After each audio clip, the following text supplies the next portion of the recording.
Bonjour, j'espère que vous allez bien. Aujourd'hui, on va parler d'un grand sujet qui est aussi un grand classique des parcours de flammes jumelles, à savoir les blessures de chacun, quelles sont les blessures que chacun porte. Est-ce que véritablement le chaser, il a forcément une blessure d'abandon?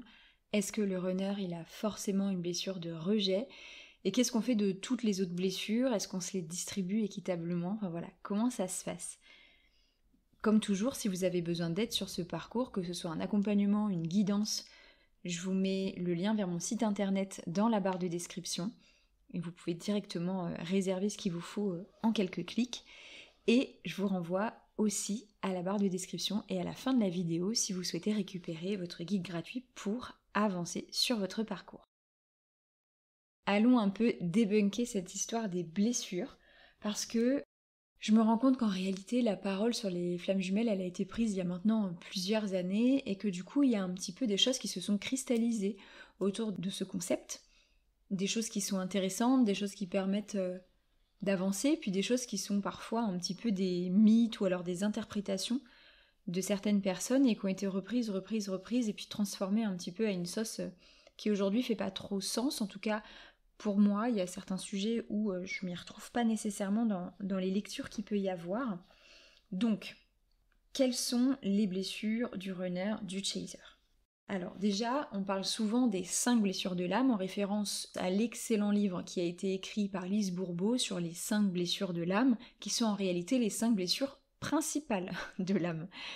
La bonne nouvelle de ce jour, c'est qu'il y en a bien plus que ça. Lise Bourbeau, elle parle de la blessure de rejet, d'abandon, de trahison, d'humiliation et d'injustice.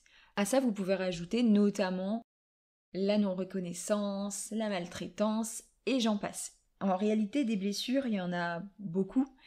L'idée, c'est pas tant de faire la liste de ces blessures, mais c'est plutôt de voir s'il y a des situations où on sent qu'on a un déclencheur par rapport à une émotion en particulier.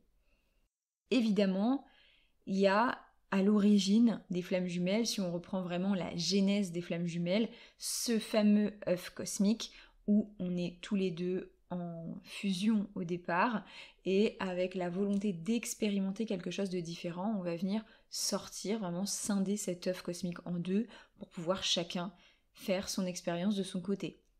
Ce qui va créer de part et d'autre une blessure d'abandon et une blessure de rejet. Donc ça, c'est ce qu'on appelle les blessures originelles.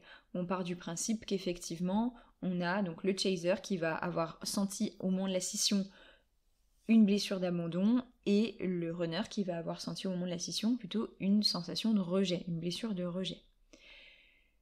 Une fois qu'on a dit ça, en réalité, oui, c'est intéressant parce que effectivement, on a une blessure originelle qui va être plus douloureuse, plus sensible que les autres et qui va être très difficile à dépasser.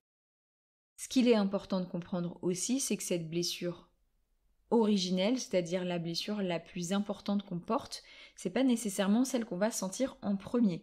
Pour la simple et bonne raison que le cerveau est intelligent et qu'il va protéger son hôte de la souffrance. Et donc, en général, les blessures qu'on va remarquer en premier, qu'on va sentir en premier chez soi, c'est très rarement, si ce n'est jamais, la blessure principale. Si jamais vous avez lu le livre de Lise Bourbeau, ou peut-être un autre livre qui parle des blessures d'âme, et que vous êtes reconnu instantanément dans une blessure, vous allez voir avec le temps que c'est sans doute pas du tout votre blessure principale. Et que votre blessure principale, il est très possible que ça vous fasse un effet de rejet vis-à-vis de celle-ci, ou alors que vous n'ayez pas trop envie de voir les ressemblances entre le profil qui est dépeint et votre profil à vous. Donc oui, le chaser porte la blessure d'abandon, oui, le runner porte la blessure de rejet, mais pas que. En réalité, on porte tous et toutes, tous les êtres humains sur cette planète portent les 5 blessures, à minima. Je sais que dans son livre, Lise Bourbeau dit que la blessure d'humiliation est entre guillemets facultative et que tout le monde ne la porte pas. Peut-être que c'est typique des liens flammes jumelles et des personnes neuroatypiques et du coup, comme on attire ce qu'on est, forcément les personnes que j'ai en rendez-vous me ressemblent. En attendant, pour l'instant, que ce soit mon entourage personnel ou les personnes que j'accompagne, j'ai encore jamais rencontré une seule personne qui ne porte pas au minimum un petit peu la blessure d'humiliation. Donc, de ma vision des choses, en tout cas de mon expérience, qui est évidemment pas l'absolue vérité, qui reste une expérience humaine parmi tant d'autres, cette blessure d'humiliation, on l'a au même titre que les 4 autres principales. Et ça, pour moi, c'est tous les êtres humains qui ont ces 5 blessures. Donc l'idée de dire le runner il a la blessure de rejet et le chaser il a la blessure d'abandon, je trouve que c'est un gros raccourci. Parce que par exemple moi je suis chaser, j'ai aucun doute là-dessus, je suis sûre et certaine, et pour autant, de par mon profil assez évitant, j'ai une blessure de rejet qui est quand même assez forte. Et ma blessure d'abandon, je l'ai ressentie à des moments vraiment les pires moments de ma vie, les moments très durs où j'ai perdu des personnes. Mais dans l'absolu, dans la vie de tous les jours, c'est pas la blessure que je ressens le plus. Parce qu'en fait, il y a d'autres blessures en couche supérieure qui viennent quelque part protéger pour pas que je puisse ressentir en premier l'abandon. Donc que vous soyez chaser ou runner, de toute façon, les 5 blessures, vous pouvez les expérimenter à tout moment. Pour moi, le fait de s'appuyer sur ces blessures et surtout la détermination de ses propres blessures pour savoir si on est runner ou chaser, c'est vraiment pas la bonne approche et pas la meilleure des idées parce que déjà d'une, il y a le biais personnel qui est le fait que on a beaucoup de mal à avoir du recul sur soi-même, sur sa propre histoire, sur ses propres blessures et sur son propre ego. Et en plus de ça, même si vous arrivez à savoir à peu près quel type de blessure vous avez, de là à savoir quelle est votre blessure principale, donc c'est-à-dire celle qui est la plus marquée au niveau de votre âme, c'est pas forcément facile. En tout cas, c'est pas si facile que ça en a l'air. C'est pour ça que j'ai fait plusieurs vidéos sur est-ce que je suis runner ou chaser en vous donnant d'autres indices pour moi plus concrets pour pouvoir vous y retrouver parce que l'histoire des blessures, c'est pas forcément cette porte d'entrée-là que je prendrais pour déterminer si une personne est runner ou chaser. Ensuite, une autre dimension à cette notion de blessure, que là j'ai élaboré, on va dire, en échangeant avec une amie à moi, qui est très proche et qui est aussi dans ce parcours-là, c'est qu'on a remarqué que dans les binômes de flammes jumelles, au-delà des blessures originelles, il y a une blessure karmique qui est présente dans chaque binôme. C'est-à-dire que par binôme, on va avoir un binôme de flammes jumelles qui va avoir une grosse blessure de trahison, ou une grosse blessure d'humiliation, ou une grosse blessure de rejet. Enfin, vous avez compris. Et l'idée, c'est que les 2 personnes du binôme vont porter cette blessure de manière assez marquée. Et d'ailleurs, la dynamique qui se joue entre les flammes jumelles, elle va énormément tourner autour de cette blessure. Mettons par exemple un binôme qui a une grosse blessure de trahison. Quand je dis c'est une blessure karmique, c'est que c'est une blessure qui s'est jouée de vie en vie, donc qui a créé des nœuds karmiques, qui a créé vraiment des cristallisations autour de cette blessure. Et bien, dans ce binôme-là qui a une forte blessure de trahison, on va avoir des vies antérieures où il y aura eu soit des adultères à répétition, soit des trahisons du type vraiment couteau dans le dos, ou alors des flammes jumelles qui ne vont pas protéger l'autre, donc l'autre va se sentir trahi, où là on va avoir effectivement dans cette vie-ci aussi toutes les situations possibles de trahison. Si on prend un binôme qui par exemple a une forte blessure de rejet, comme c'est le cas dans mon binôme d'ailleurs, on va avoir des vies antérieures où il y aura eu beaucoup de situations de rejet de la part de l'un, de l'autre, des 2, c'est-à-dire souvent de froideur sur le lien, beaucoup de fermeture au niveau du cœur, beaucoup de renonciation au lien, enfin vraiment toute cette énergie-là qui peut aller avec le côté glacial en fait du rejet et de la distanciation. Et dans cette vie-là, il va y avoir énormément d'expériences de rejet, que ce soit à titre individuel ou au titre du binôme. Donc il va y avoir notamment, par exemple, dans mon binôme, le côté déni du lien, qui peut se placer aussi sur le lien, parce que là on est aussi en rejet du lien en tant que tel, donc on va nier même les sentiments qu'on peut avoir, on va nier ce lien, parce qu'on rejette tout en bloc. Donc en réalité, cette blessure principale, enfin on va dire cette blessure karmique principale dans le binôme, elle va se jouer, comme je l'ai dit, à la fois au sein du binôme, et également c'est une blessure que vous allez pouvoir retrouver à répétition dans votre vie. Et du moment où vous mettez le doigt sur la blessure principale karmique de votre binôme, vous allez vous rendre compte que c'est une blessure que vous avez expérimentée toute votre vie. Voire même que c'est une blessure que vous avez expérimentée tout au début de votre vie. Moi par exemple, la blessure de rejet, c'est une blessure que j'ai expérimentée même in utero. Donc à partir de là, quand on est dans cette situation-là, on va avoir par exemple des schémas où on a du mal à prendre sa place, et avec la croyance que on va être rejeté, on va encore plus revivre des situations comme ça. Et ça, souvent, cette blessure karmique principale, ce que je note, c'est que c'est quelque chose qui se joue déjà dans les parcours individuels de vie de chacune des flammes jumelles avant même qu'elles se reconnectent et qu'elles se rencontrent. Donc, oui, bien sûr, il y a la blessure originelle d'abandon, de rejet, mais il ne faut pas aussi négliger les autres parce que elles ont toute leur importance et aussi que peut-être dans votre binôme, ce que vous allez avoir la sensation de vivre le plus souvent de la part de l'autre, ce ne sera pas nécessairement, par exemple pour un chaser, l'abandon. Ce sera peut-être le rejet. Si je prends l'exemple de mon binôme, alors j'ai d'abord beaucoup rejeté mon autre en toute première partie de parcours. Ensuite, ce que j'expérimente en premier, effectivement, c'est la sensation de l'abandon. Mais une fois la première phase de séparation passée, parce qu'on a eu plusieurs phases de séparation, certaines où juste on se parlait beaucoup moins, mais on n'était pas forcément éloignés géographiquement, juste on ne se voyait plus, on échangeait beaucoup moins, et on échangeait encore. Et après on a eu une grosse séparation qui a été vraiment avec de la distance géographique, puis ensuite du silence radio. Dans ces éloignements-là, évidemment que j'ai ressenti l'abandon.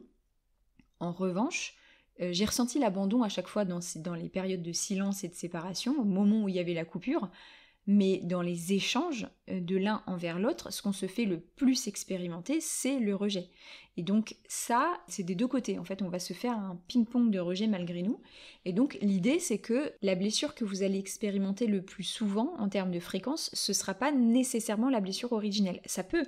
Si jamais vous êtes chaser, vous avez une blessure d'abandon originelle et que la blessure karmique de votre binôme c'est l'abandon, alors là oui, vous allez sentir souvent l'abandon. En premier, ce que vous allez ressentir c'est l'abandon. C'est ça que vous allez le plus souvent expérimenter. Mais si elle est différente, vous n'allez pas nécessairement avoir la sensation d'avoir énormément vécu l'abandon. Vous allez peut-être vivre 1 ou 2 gros abandons sur le lien, ce qui va être extrêmement souffrant parce que blessure originelle. Mais vous allez aussi avoir la blessure karmique qui va, elle, se répéter et qui va être insupportable. Tout ça pour amener un petit peu de nuance sur le sujet des blessures. Ce qui est intéressant en revanche, c'est que de pair avec la blessure originelle, donc je rappelle chaser, abandon, runner, rejet, on va avoir ensuite de la manipulation qui va se greffer sur le lien. Pour moi, cette manipulation, elle est dans, je pense, la totalité, allez, on va dire la quasi-totalité des liens pour laisser une petite marge quand même. La manipulation, on ne parle pas là de manipulation perverse, on ne parle pas de manipulation qui essaye de nuire à l'autre, mais on parle de la manipulation intrinsèque à l'esprit humain pour éviter de se confronter à ses peurs. Je remarque que la manipulation, elle est en lien avec la blessure originelle. Le chaser va souvent manipuler son runner pour se rassurer sur le fait qu'il est aimé. Donc le chaser, souvent, il va essayer de faire tourner des situations pour que le runner lui formule qu'il l'aime et qu'il le rassure sur l'amour qu'il lui porte. Ce qui est rarement le cas d'ailleurs, c'est souvent comme il y a de la manipulation derrière, ça ne fonctionne pas. Ce qui vient profondément énerver le chaser parce qu'en réalité, ça vient appuyer, pour le coup, sur sa blessure originelle. Et du côté du runner, on va avoir souvent de la manipulation qui va avoir pour finalité de lui prouver qu'il est une bonne personne. Donc en fait, le runner, il va essayer de manipuler le chaser pour que le chaser lui valide, lui fasse comprendre qu'il est une bonne personne, que le runner est une bonne personne, qu'il a raison de croire ça parce qu'il en est une. Parce que la blessure qui est derrière, c'est le rejet. Et que le runner a tellement peur d'être rejeté, il veut tellement éviter ça que du coup, il se convainc que s'il est une bonne personne, il ne sera pas rejeté. Donc, il va essayer par tous les moyens de se prouver qu'il est quelqu'un de bien, qu'il est une bonne personne. Et il a extrêmement peur de ne pas en être une. Donc, il va manipuler le chaser pour essayer d'avoir cette validation-là. Ce qui souvent n'arrivera pas non plus. Parce qu'en général, dans ce lien d'âme, quand on est dans la manipulation, ou quand on est dans les attentes très très fortes, ça ne va rien donner. Parce qu'on est sur un lien d'âme à âme, on est sur une connexion divine, comme je l'explique dans mon podcast juste précédent, sur comment marche le lien de flamme jumelle. Quand on fait ça, les manipulations comme ça, on essaye de faire fonctionner le lien de flamme jumelle comme si c'était un lien d'âme sœur quelconque, classique. C'est pas le cas, donc ça marchera pas. C'est comme si on essayait de manipuler le divin en essayant de faire du chantage affectif pour que Dieu nous dise qu'il nous aime. Ça marchera jamais comme ça. Ou que Dieu nous dise qu'on est quelqu'un de bien. Ça marchera jamais comme ça. Donc en réalité, on ne peut pas faire ce genre de manipulation avec notre flamme jumelle, ça ne marchera pas, in fine. Mais il y a en tout cas cette tentative de manipulation qui, pour le coup, effectivement va avec la blessure originelle. Donc à la limite, si vous essayez de savoir à partir des blessures quelle est votre polarité, ce qui pourrait être intéressant, ce serait plus de voir, alors ça va peut-être être difficile pour vous de voir objectivement et en toute transparence comment vous manipulez votre autre, parce que c'est très difficile d'avoir du recul sur ça, mais ça peut être d'avoir du recul sur la manière dont l'autre vous manipule. Est-ce que votre autre, il vous manipule parce qu'il essaye d'avoir de l'affection de votre part et que vous lui validiez que vous l'aimez, ou est-ce qu'il essaye de vous manipuler pour que vous lui validiez qu'il est quelqu'un de bien, que c'est une bonne personne?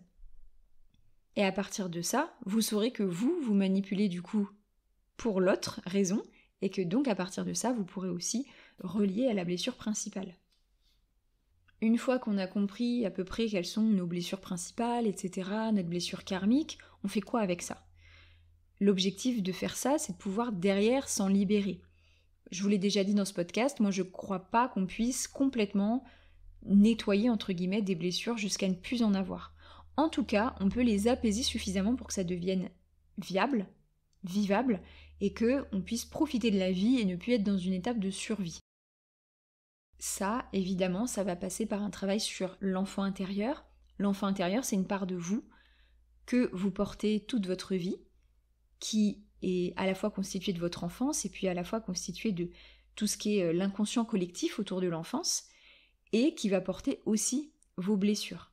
Et donc l'idée, c'est que plus vous allez pouvoir soigner cet enfant intérieur, plus vous allez être confortable, vous, par rapport à vos anciennes blessures, et plus vous allez pouvoir agir avec le cœur au lieu d'agir avec l'ego blessé. Ce travail, c'est un travail qui peut se faire en accompagnement si vous le souhaitez, c'est tout à fait des choses que je propose dans mes accompagnements, que ce soit par des exercices que je vous donne, que ce soit par des accompagnements en hypnose. Je suis aussi certifiée en hypnose, mais c'est aussi un travail que vous pouvez choisir de faire de votre côté, bien que si vous avez un passif que vous connaissez assez lourd sur votre enfance, je vous conseillerais dans un premier temps d'entamer un travail sur l'enfant intérieur en étant accompagné par quelqu'un de confiance, par quelqu'un que vous savez qui pourra vous accompagner, vous aider sur ce sujet, parce que ça peut être émotionnellement intense d'ouvrir la porte à cette part de vous si vous ne l'avez jamais fait auparavant. Comme toujours, si vous avez envie de partager sur ce sujet, on se retrouve dans les commentaires.